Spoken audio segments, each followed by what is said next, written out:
done that to me before. Huh? It's done that to me before. The app just like. Yeah.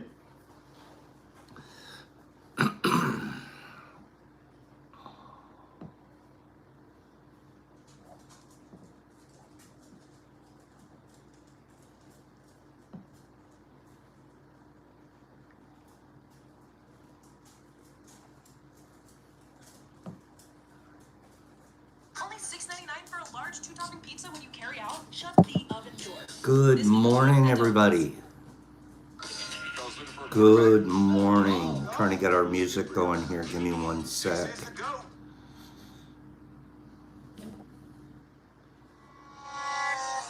Boom. There it is.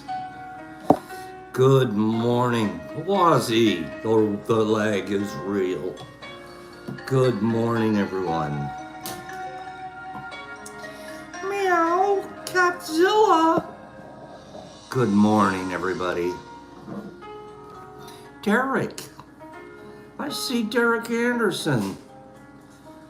Nerdy, I saw pictures of you this weekend. You're looking typical smiley. Typical smiley. Good morning. Kenneth Meyerson, I see Kenny.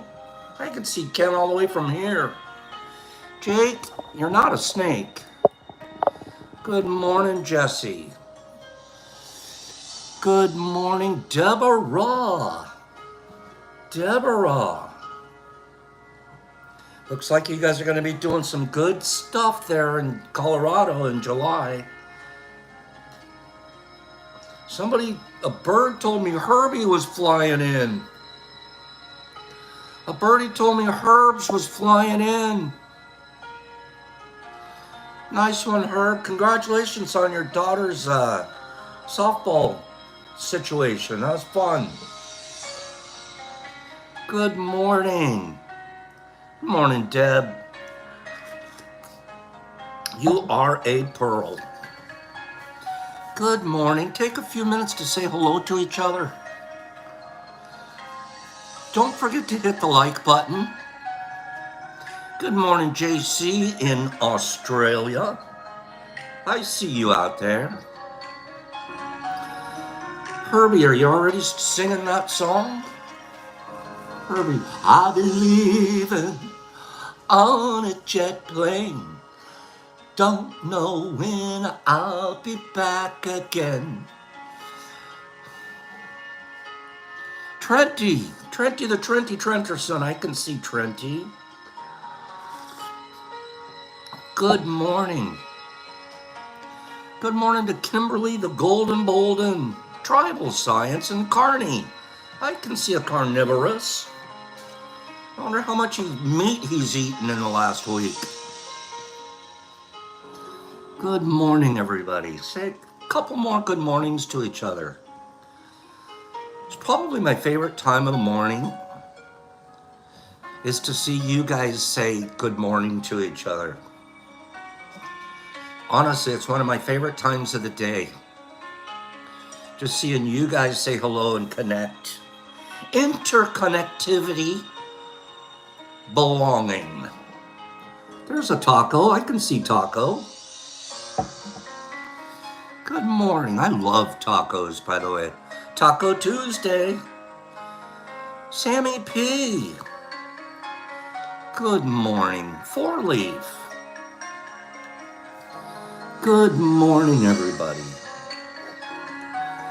And it certainly is here in Michigan, even though, believe it or not, we're getting some of the poor air quality from those Canadian wildfires.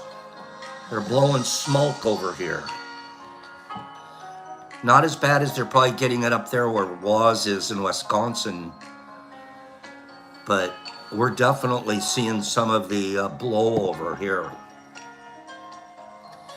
Yeah, it should be a bright sunny day and it's a little hazy. Good morning, Pacers. Congratulations on your basketball team. You guys are killing it out there. That's what I was thinking, was when I was reading about it and watching it on the news. I'm like, Waz is definitely getting nailed. Yeah. Good morning.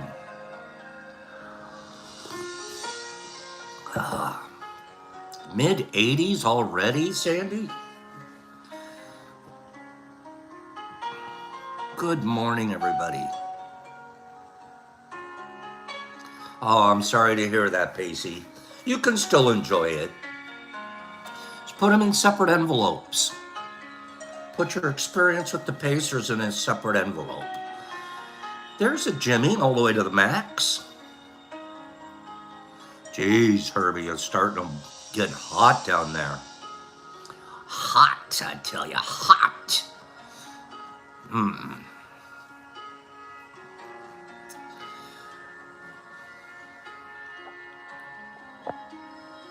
Good morning, Cleanie. I can see Cleanie. Cleanie, how's your grow going? Did you get it started? Have you gotten your grow started for this season? Good morning, Laura. Laura, hoping you have a divine day. Good morning, everybody. It's raining on Kimberly's parade. Good job, Cleanie. I figured you'd be up and running. Good morning, everybody. One more minute and we'll start this business here. What's the story with Discord link? Talk to me about Discord link. Who has the Discord channel right now? Who has the Discord channel right now? Who's in charge of Discord? Who's the Discordian? Sandy still? Sandy, I thought you said that you got a blockage or something. I thought something had happened to yours.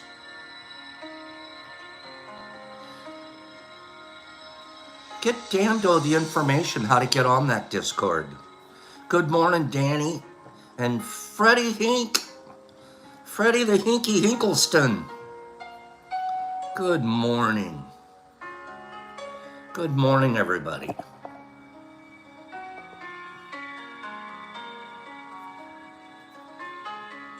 Good morning. And a good morning it shall be. Okay? Pops, can you do a couple of mytho-bustos this morning? I see, Sandman. So are you, Herbs. I heard you got a haircut and a beard trim. I think you're probably looking pretty snaz yourself. Good morning, everybody. Should we start out with a couple of mytho-bustos just to get things started? Just to get a couple things started. Let me ask you guys a quick question. If you have a nosebleed, should you lean your head forward or lean your head back? Nosebleeders. Head back or head forward? We got a bunch of backs so far. We got a forward, we got a tissue under the lip. We got to pinch your noser. I think most of us been told back, but Jesus Christ is right. Leaning back when you have a nosebleed causes the blood to go into your throat, which can make you sick. Jesus Christ knows this. Leaning forward lessens the bleeding and clears your nose. Forward, fellas and chicks and gals and pals. Forward, I tell ya. Is there such a thing as a contact lens getting caught behind your eye? I've never used contact lens. I only use these to read small things on a screen. That's how come. Otherwise, I don't need glasses so far. Can contact lenses get stuck behind your eye? Kimberly says yes. According to myth 307, there is no cavity behind your eye. Therefore, the lens would have nowhere to go. I think contacts can definitely misbehave, but I don't think they get stuck behind your eye. Myth 307.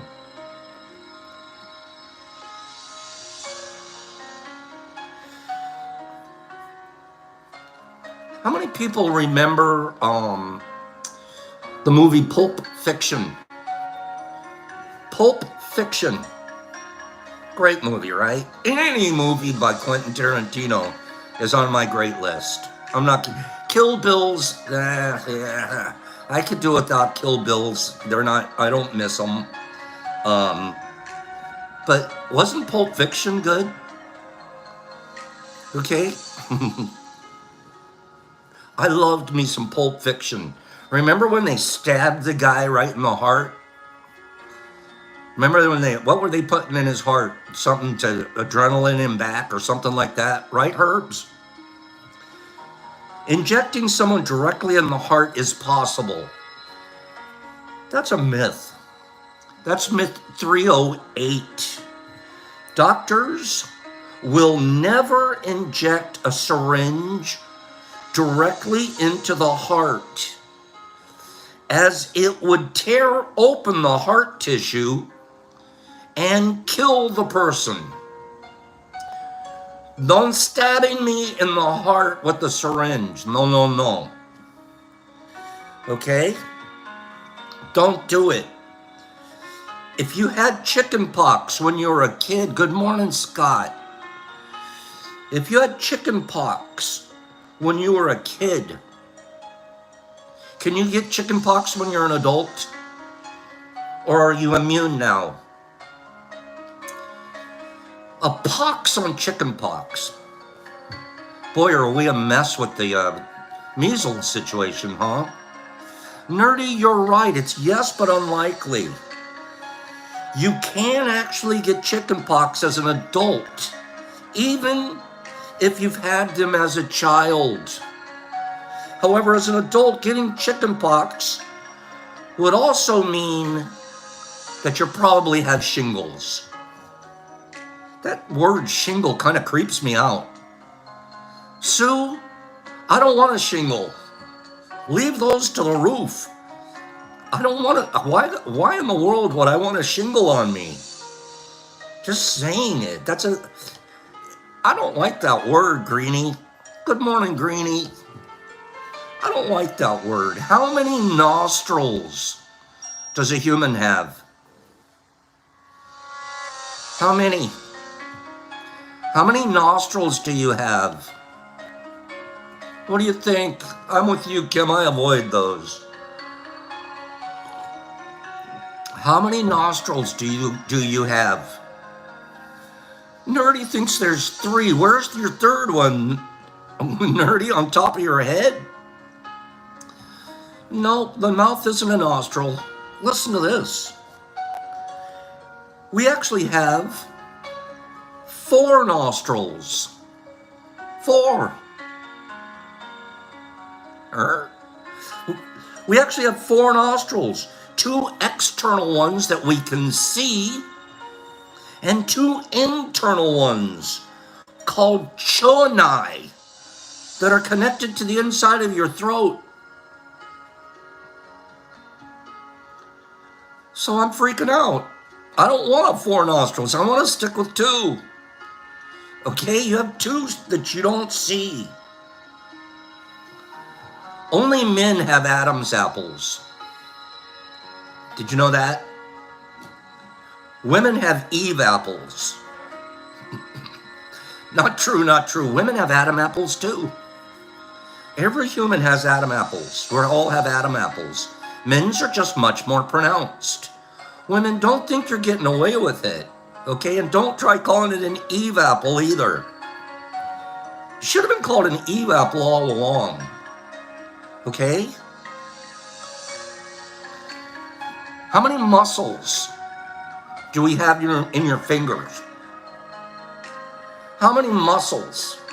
You You ever shook someone's hand and they try to squeeze yours, so like squeeze it off? How many muscles do you have in your fingers? Derek Anderson's correct this morning, 0. There are no muscles in your fingers. All finger movements are done by the muscles in the forearm and the palm. The rest of that, don't think you're muscular. It's more tendony, right, Brian C? What's the average amount of human bones? How many bones do you have? How many bones does a human have? Average.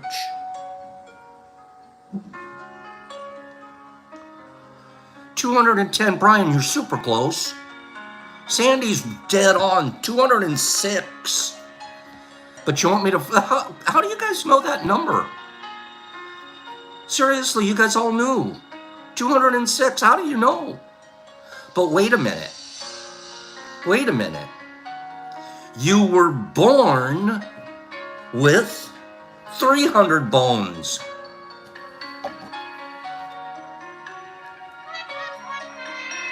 You were born with 300 bones. But by the age of 6,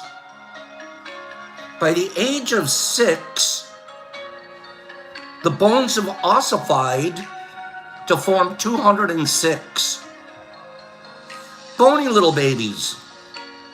Bony little babies. Bony, bony, bony the bonehead boner. You don't have a clue, 'cause you're bony the bonehead boner. Bony. Good morning.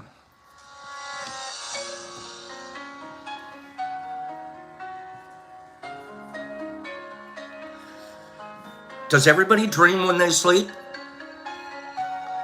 I used to sing that song to my ex-wife. What a lovely husband I was. She'd make a silly little mistake of some sort, and I'd look at her and I'd say, Boney, Boney, you're Boney the bonehead boner. Then I'd tell her, you don't have a clue, 'cause you're Boney the bonehead boner. Husbands, don't do that to your wives right now. Be kinder. No wonder I got a divorce, okay? Oh, geez, everyone has dreams. Kenneth is right. Some people just don't remember them. In fact, the average person has about 9 dreams every single night. I had 2 last night that I woke up to. One was so real. I'm not even joking. One was so real, I had to go in the kitchen and check if it was I dreaming or did this really happen? My dream last night was I had this oil. I bought a deep fryer last week, right? A deep fryer, a nice little deep fryer, so I could deep fry occasional French fry or something like that. Frozen taco. Last night I dreamed that the oil inside, don't ask what, but that the oil inside my deep fryer had overflowed, right? And it had overflowed and came down the rack that I have the thing in, and it was all over the laundry room floor. In my dream. I was like, what the hell? Where did that come from? So I had to go in and check. And there's the deep fryer right there.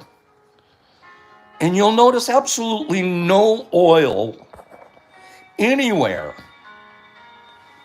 So don't ask me where that goofy one came from. But it was so real, I literally got up out of bed. Kenneth, I keep it on a rack in there because my kitchen's really small, so I'll pull the deep fryer out when I need it. Okay? That's my small appliance rack. That's my small appliance rack and for storage purposes. But that was a weird one, huh? Who dreams about overflowing cooking oil? And then it's so real. Oh geez, I'm gonna have to go clean this up in the middle of the night. Okay? It's something like that, Kenneth. It's an efficiency house.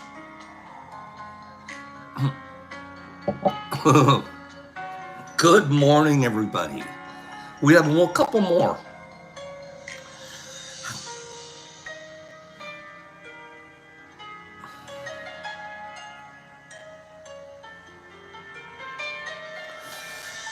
Crossword puzzles.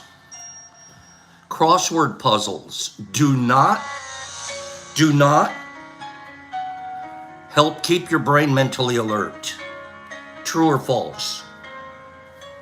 Crossword puzzles do not help keep your brain mentally alert. Is that true or is that false? True or false? Captain says no, they do. According to myth number 319, while doing crossword puzzles may increase your ability to find words, they won't help your brain's overall cognition or memory. That seems counterintuitive. That seems counterintuitive to me.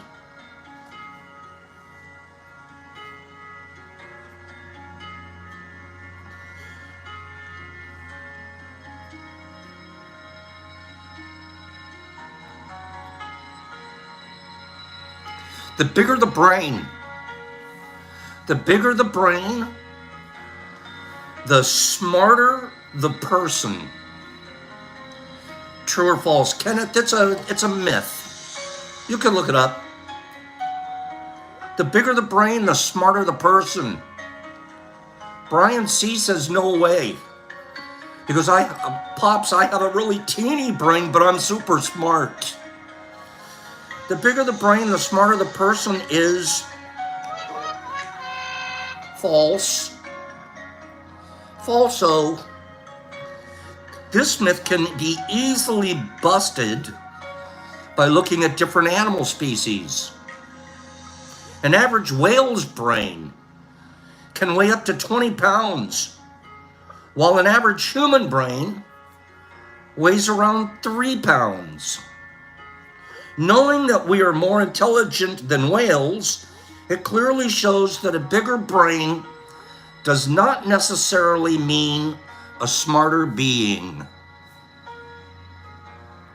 Okay. And let's get one or two more. Should we? Okay. How about chocolate?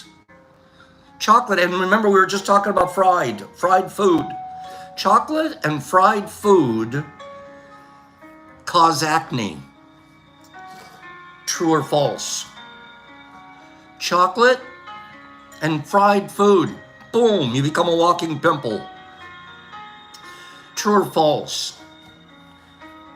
I always thought that was true.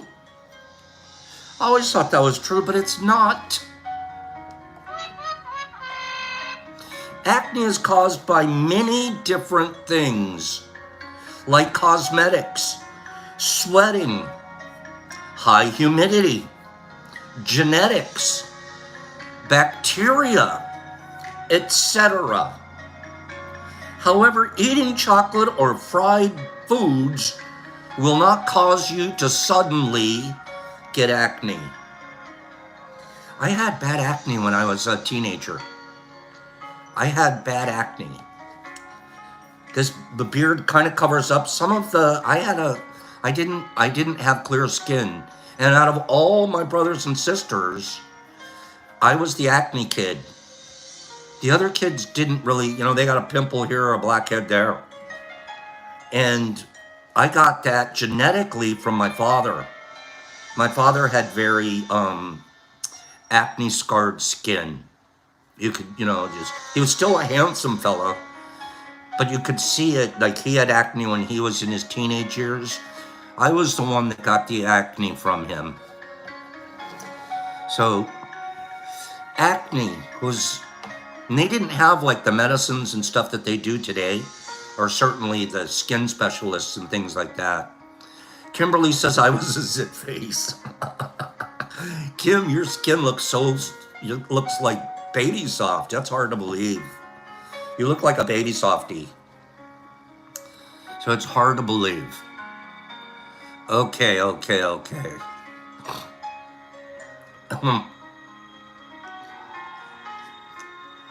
I was acne boy. Kim was terrible. It was like, you didn't feel like going to school sometimes. You know what I'm saying? Oh, you know what I'm saying. Okay. Last week on Friday, we had started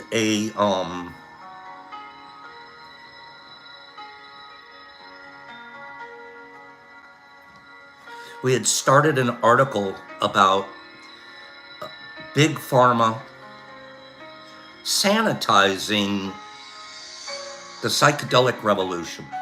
Do you guys remember we were talking about that? Anybody remember that? I want to pick back up that same thread and read a little bit more about that. Okay? Okay, Herbie, keep that to yourself. I'm getting squeamish. Herbie just squeamed me out, Derek. Herbie squeamished me out. Ugh. There is sort of a guilty pleasure, though, I have to admit, in the old popperoo. All right. I want to change the subject. That's a squeamy subject for this morning. Okay? Even though I could tell you a story about a blackhead I once had, I still remember it.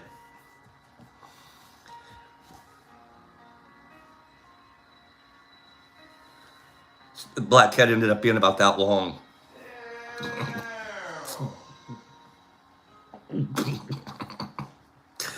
I still remember it. Okay. What's the worst? I'll tell you what's the worst, okay?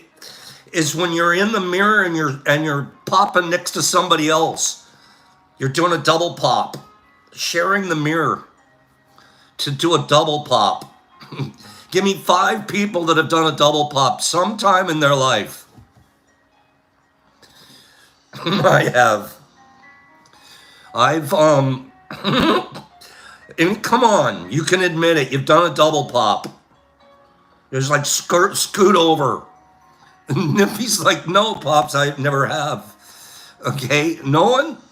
Am I the only one? I did a double pop with the kid across the street. Yep, we were both. It was disgusting. Yep. I don't know why we ended up in the same mirror doing a double pop, but I can still remember it. Okay, Kim like keeps her popping in private. What a disgusting. Okay, what a disgusting topic. Notorious. I'm not gonna be pop pimples. I'm not. Don't even try it. Okay.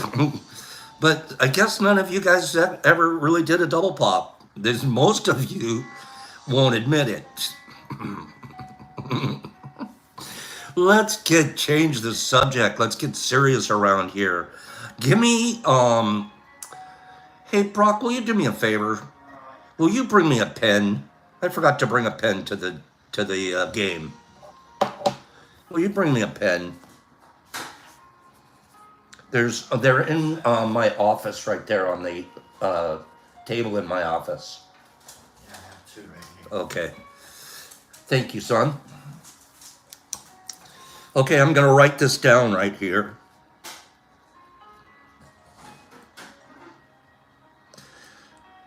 First person to tell me what flower I just wrote down on this piece of paper, what type of flower, I'm gonna send a pack of supplemental supplements to. Flower, go. Flower, go. First person to tell me what flower I wrote down. Okay, you guys got a bunch of them coming, but so far none of them have been correct. Okay. Poppy, it should have been Poppy, was. I didn't even think of that. It should have been Poppy, but I wasn't. I didn't write Poppy, but I should have. Okay, so far I haven't seen it. I haven't seen it. I sure would like to send somebody a pack of supplemental supplements. Sue Littlemeyer, Carnation. Carnation. Carney the Carnation. Sue Littlemeyer. Sue, send me your address. Sue, send me your address, and we will send you a pack of supplemental supplements. Okay? I was wondering if there's such a thing as an alternator flower. Is there something like that? An alternator flower? Big Pharma, now entering the scene, aims to patent and monetize these wild-grown medicines and to tame their unpredictable nature and offer them in a setting that is potentially stripped from the mystical and communal contexts in which they evolved. For instance, the New York-based Gilgamesh. Pay attention to this company called Gilgamesh, okay? Spelled Gilgamesh. They're coming big on the pharmaceutical end of psychedelic type medicines, and a lot of investor money is pouring into Gilgamesh, the company Gilgamesh. They're getting a lot of big time financial backing, and you're going to see a big movement coming out of that particular company. Johnson & Johnson as well. Johnson & Johnson is a little bit ahead of the curve in doing getting synthesized psychedelics. But listen to this. For instance, the New York-based Gilgamesh is developing a line of non-hallucinogenic neuroplastogens, or in other words, psychedelics without the psychedelic effect. Okay? The Florida-based Enviric Biosciences and dozens of other pharmaceuticals in the US and abroad are doing the same thing. Okay? What they're doing is, well, let's read it. Filament Health, based in Canada, is currently working on creating a pharmaceutical version of ayahuasca dubbed, wait for this, I'm going to hate saying this name out loud, but here it is, Pharma-ayahuasca. Pharma-ayahuasca. It's not ayahuasca from them. They're going to call it Pharma-ayahuasca.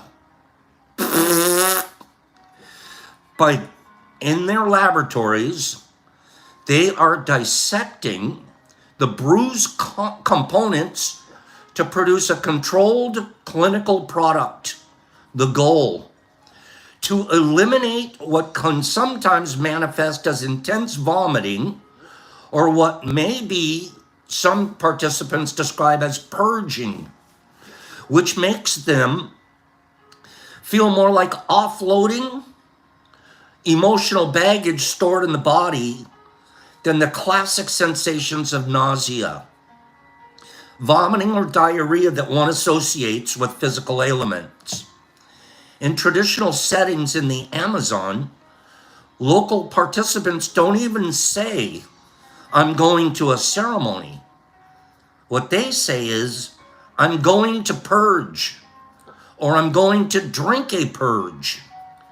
And the healers, wait for this, the healers, the ones that are performing the ayahuasca ceremonies, are called El Purgueros,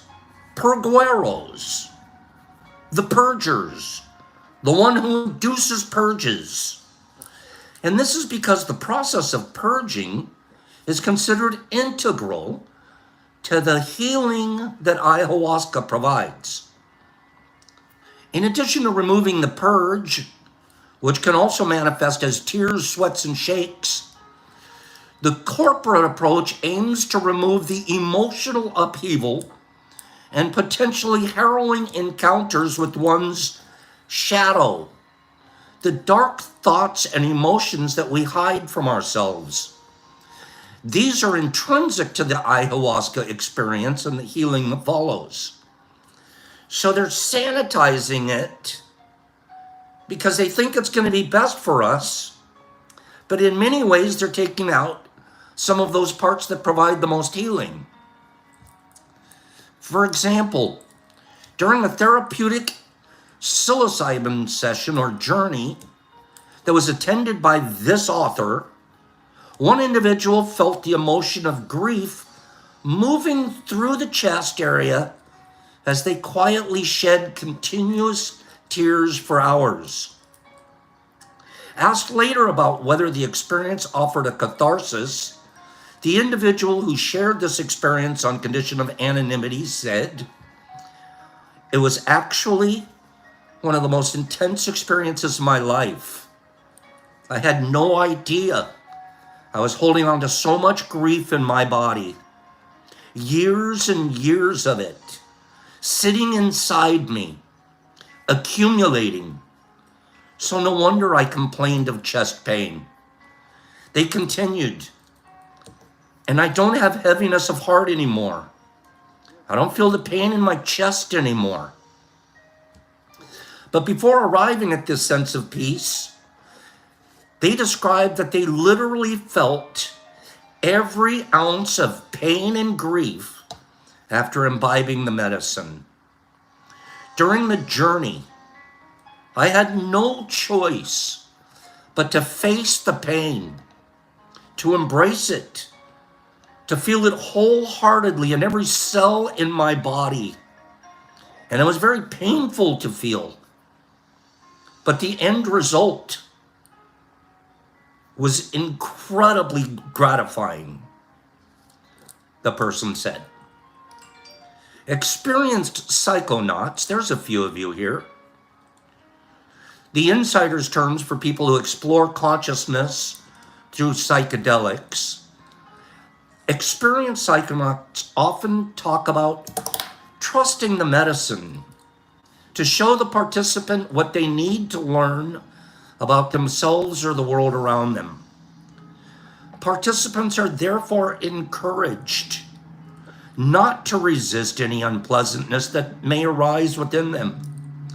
Emotions like anger and fear and sadness and grief are all welcome during the psychedelic session.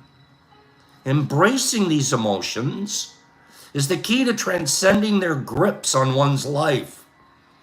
It is not uncommon for a participant to have a challenging psychedelic experience as they maneuver through difficult inner terrain, only to feel transformed when the session is over. Good morning, Michael P. By eliminating the personal struggle, which can include purging, the proposed new corporate approach leaves deeper questions unanswered. Can we truly separate the therapeutic benefits of psychedelics from the very discomfort that ushers in the healing? Can we produce a new and improved antidepressant or anti-anxiety pill that unlike the current psychedelic drugs today, helps the cause of disease rather than just neutralizing its symptoms? And perhaps more fundamentally, will this new approach that's unfolding in a very different context from that in which the psychedelics evolved, can it potentially cause more harm than good? These are the questions we have to be asking ourselves as we see pharma getting involved.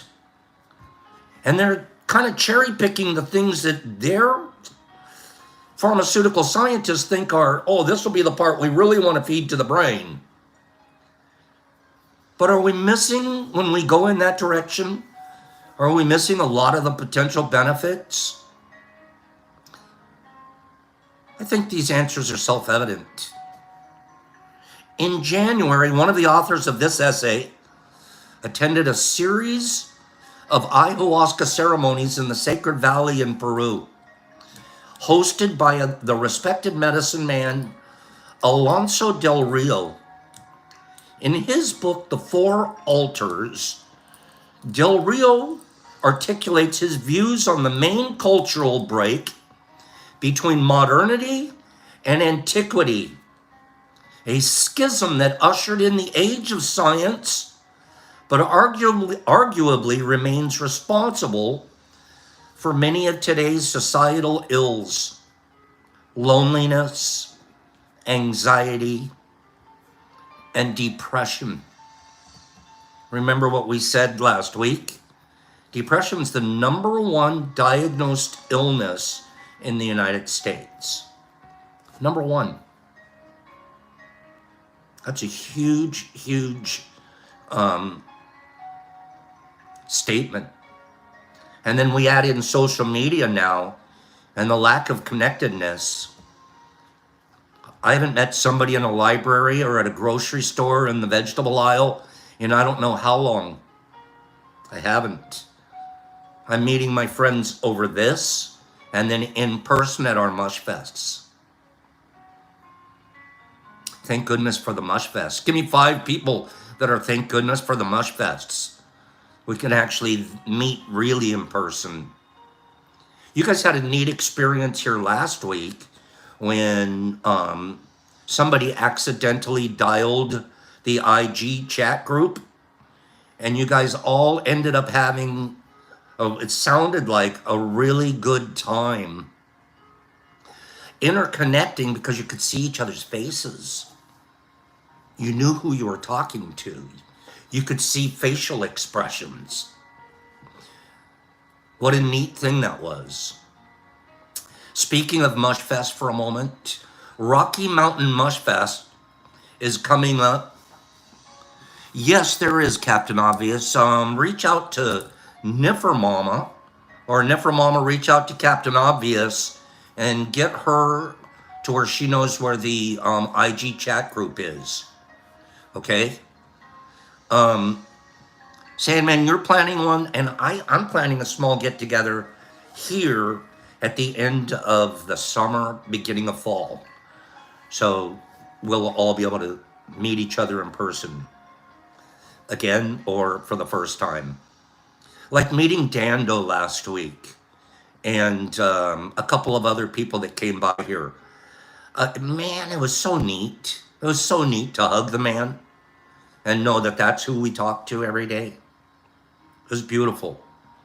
Rocky Mountain Mushfest. It's being hosted mostly by the Colorado Michael League, and then Kim Bolden, Nerdy, Deborah Pearl, and 5420 all day. And if I missed anybody, I apologize. But you know what happened was I saw Kim, I believe, posted something. So listen to this, you guys. They're having a small contest. They want to get the merchandise, shirts and hats or whatever they're going to provide. They want to get those goes into production. And Kim challenged us as a group to, if you're feeling creative and artistic, and I know many of you are, I'm not quite as artistic as I am creative. She challenged us to help design this year's Rocky Mountain Mushfest logo design. Okay? She challenged us. And she wants you to put together whatever kind of a design you want and submit it to, Kim, correct me if I'm wrong, you said could submit it to you, Nerdy, or Deborah. Is that correct? And you'd like to have it submitted by this Thursday. That's so you only have a couple of days, you artists, to get to work. And then on Friday, they planned on announcing, thank you, Kim. On Friday, they plan on announcing whose design got chosen. Okay, Nerdy? Pops is going to add this to the, what's the right word for it? To the motivation to submit a design. The kitty. What is it? To the kitty? To the kitty. Okay, I'm going to add this. All right. Whoever gets picked as the winning design, and they have a committee there that's deciding which winning design, whoever wins the winning design, Pops will send them half an ounce of supplemental supplements. Give me 5 people that want to clap at that. So that should maybe motivate an extra 1 or 2 of you to throw your design at them. Sit down and work something out. You can't go wrong. And you don't know what it is that they're looking for. So whoever gets picked for the winning design is going to receive another half ounce of supplemental supplements. So that, I hope, can add a little bit more participation. Am I right?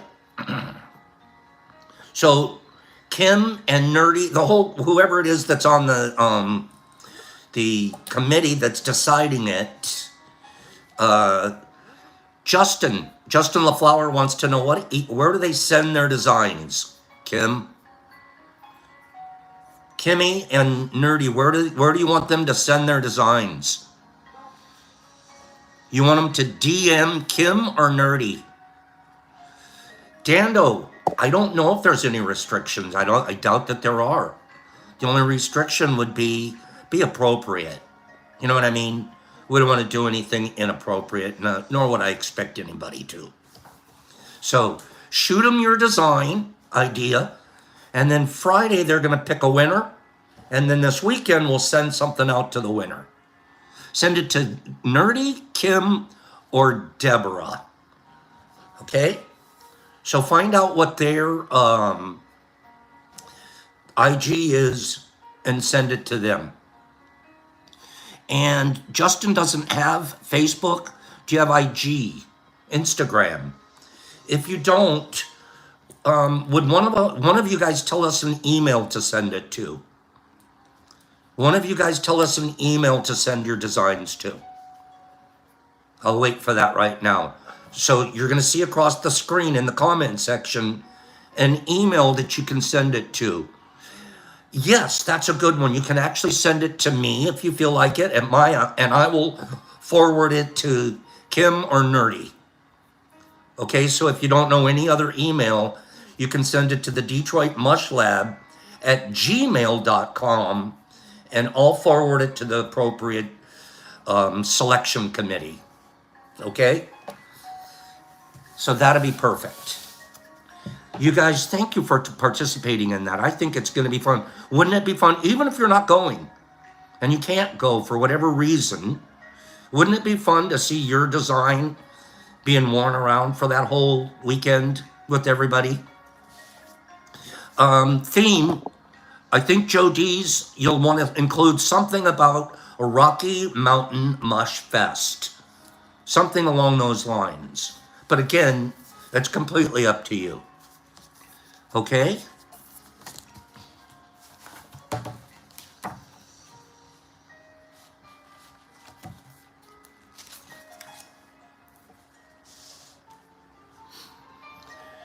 as a child,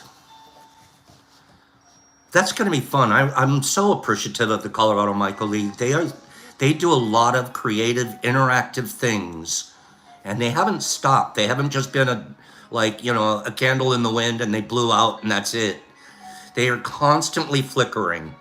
There's a beautiful little light on the hill in Colorado calling people to participate in a completely natural, beautiful way. I cannot express my appreciation enough for watching my friends grow and ripple. I just cannot even, don't have the words to express it. As a child, did you ever feel like you didn't belong in your family?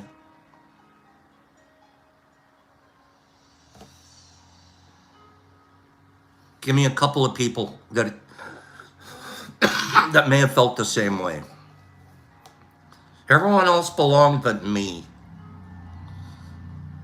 Especially as a child, I was like, I even got treated different than my brothers and sisters. I did, I have to admit it. And my brothers and sisters today will tell you, yeah, you were treated different than the rest of us. No wonder you were such a whack job. We have to be really careful as parents, man. When we treat some of our children different, everyone's different, so you do want to treat them at their own personal level. But boy, oh boy, you want to make them feel like they belong, don't you? You do an unbelievable amount of damage when you're creating a situation where somebody doesn't feel like they belong. I'm back in Brene Brown's book.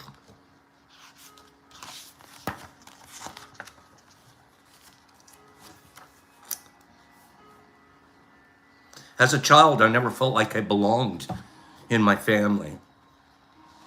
I felt different as an introvert in a family where introversion was mistaken for weakness and extroversion was mistaken for confidence. I also felt weird and alone in my small world because nothing was normalized and there was no conversations or TikToks about the unsaid stuff. There was nothing discussed about how emotions can be overwhelming.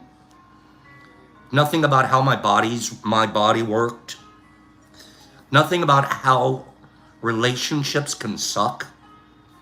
How parents just sometimes don't understand.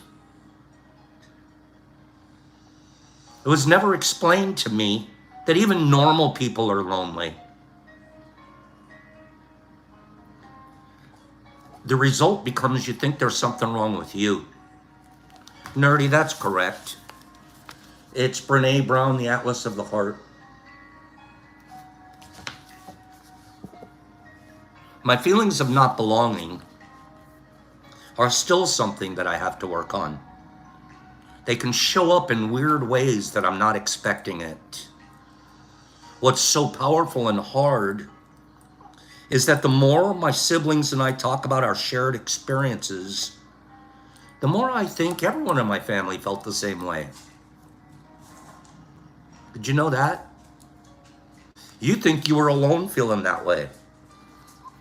If you start sharing it with your family, you start talking to your brothers and sisters in an open and very, very transparent way, you're going to find out you weren't the only little sufferer.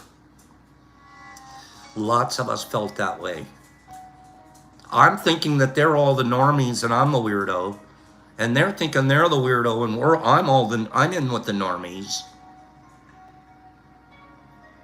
A little on the outside of the myth of what we were supposed to be. I have a lot of empathy and compassion today for my parents.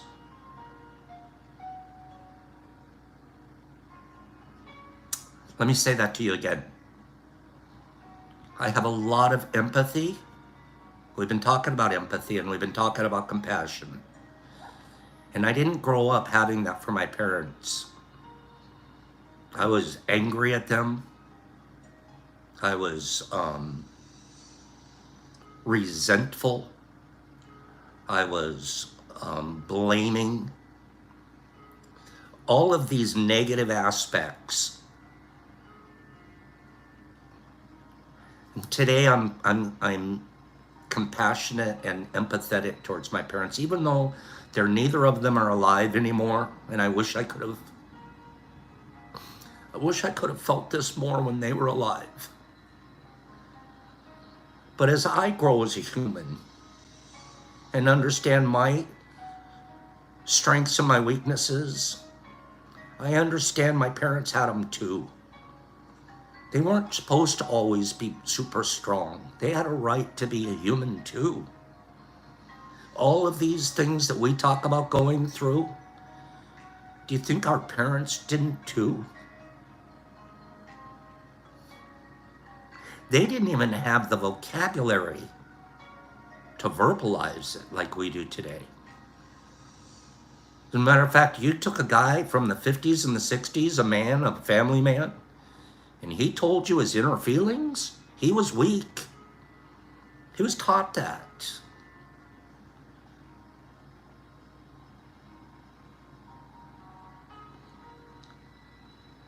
My parents came from a hard scrabble, working class families. And in those families, addictions, mental health issues, they all existed. But we didn't talk about it. I have uncles and aunts that I can look back on now and go, oh, I can see it now. But there wasn't a reaching out hand to help them. There also wasn't enough money to help them. I remember one of my family members, I'm not going to mention who. One of my family members really needed psychological counseling. Needed it at a young age, early teens, acting out in sexual ways that were deviant. Need to get into the why, what's going on with that person. And I remember that person, I want to keep it very anonymous. I remember that person getting the opportunity to go to counseling, a psychologist, for 2 episodes, for two sittings. And after that, I'm sorry, we can't afford it anymore. So how does that young person work their way through?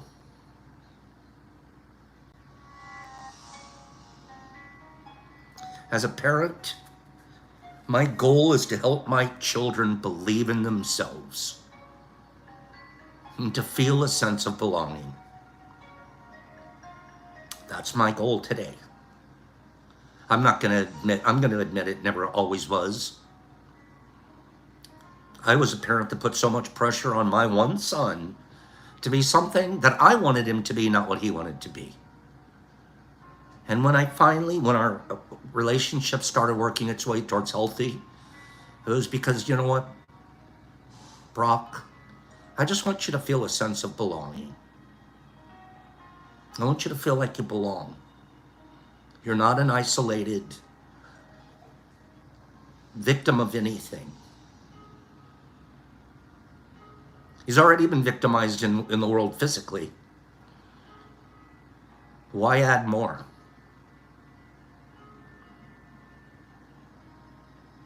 I want him to feel like he belongs at home.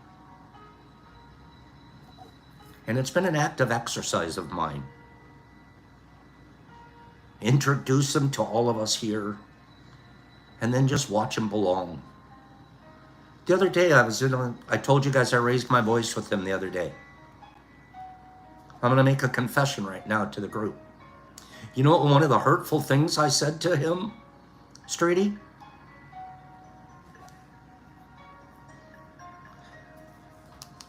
If it weren't for me, you wouldn't have any friends. Can you imagine that? That's what I said.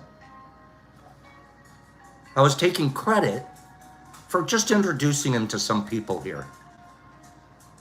And on further reflection and asking for forgiveness, he gets all the credit because it's him that he brings to the table in a very, very authentic way. I don't get the credit for that.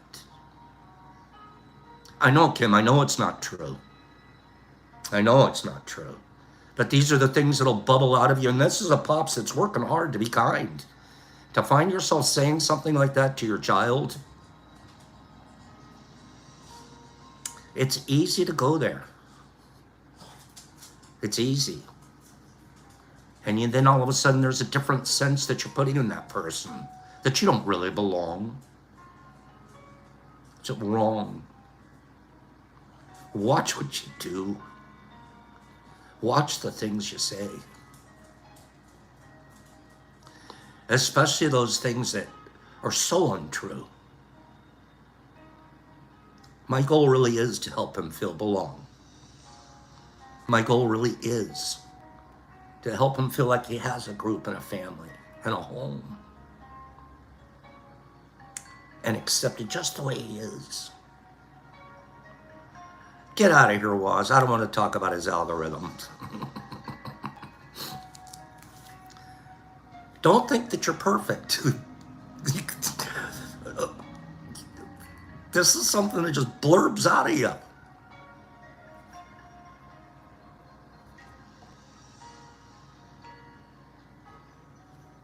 The pressure to fit in is real. And it's unrelenting. But if we can create some sense of an inextricable connection, that becomes a fierce protector. The sense of belonging and connected becomes our protection. Be here. Be you. Belong.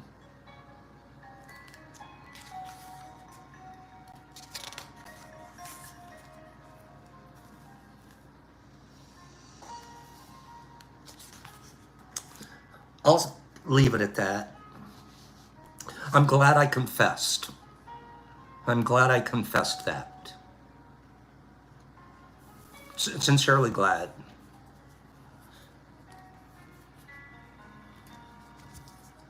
He's hearing it.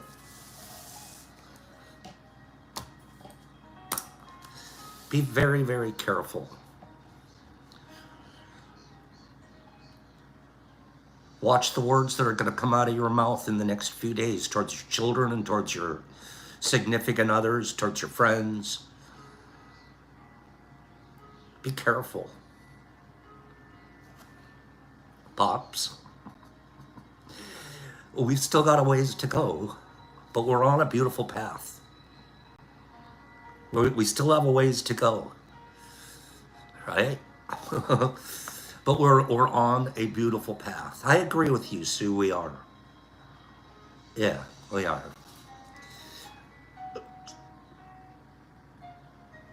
Be kind. Practice kindness today.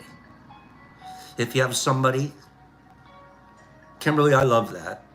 If you have somebody that you've hurt recently, go tell them you're sorry. Just let them know that you might have been a little out of line there. You don't have to make a big deal out of it, but take it back. Take it back.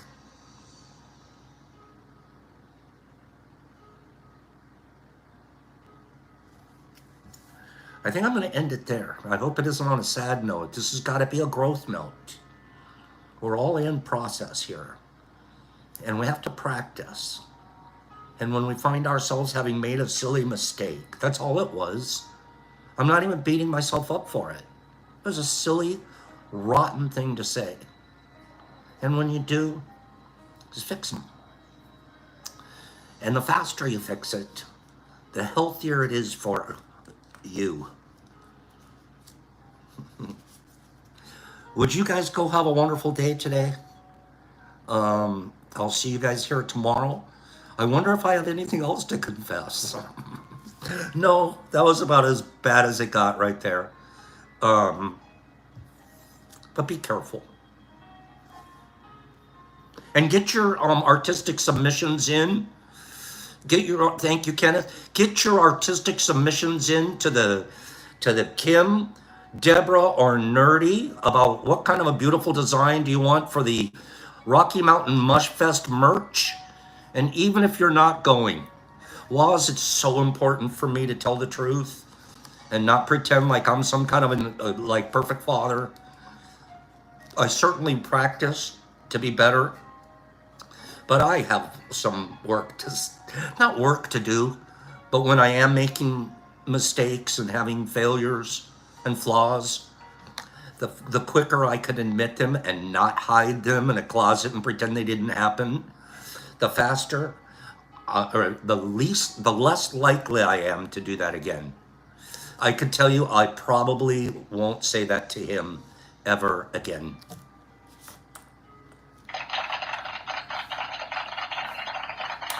Especially because it's not true. Go have a great day, you guys. Thanks for being here. Thanks for being my friends. Thanks for being each other's friend. And let's keep practicing together. We have 4 agreements that we just work on. Practice. Be impeccable. I wasn't impeccable. Rotten words came out of my mouth. Don't take things personal. Oh, I was taking it personal. It's all about me. Don't have expectations. Oh, you can believe I had expectations. I had expectations that I'm the guy. And was I doing my best to raise my son and make him feel belonged? No. You can see I basically violated all 4 agreements. Boop, boop, boop, and boop. But we're in healing. Have a great day, you guys. Mushmouth, I love you too. Oreo, have a great day. Cleanie and Captain Obvious. Mr. 420 having fish tacos. Sue Littlemeyer. Kim, I love it when every time you're here. Mr. Phillips and Kenneth. And Captain Obvious and Nerdy. Nerdy the Nerdy Nerd Natureton. Loving Mr. Michael Patterson, Shanti. Classic, good morning. Kenneth and Divinely and Carnivorous and Jesus Christ in Australia. And Billy D and I love you too, Cleanie. And Trenty the Trenty Trenterson and Sue. And Mike Butterball. And Pidgey Page. And Jesus Christ and Mr. 420 and Cat Meow Zilla. Sam Posick and Vagey, good morning, Vags. Notorious. And Mike Butterball and Nippy. I love to see me some Nippy. Give the old Ava a hug-a-dug from Papa Wop. Wazzy, love you. Have a great day. Pops, peace, love, out. See you tomorrow.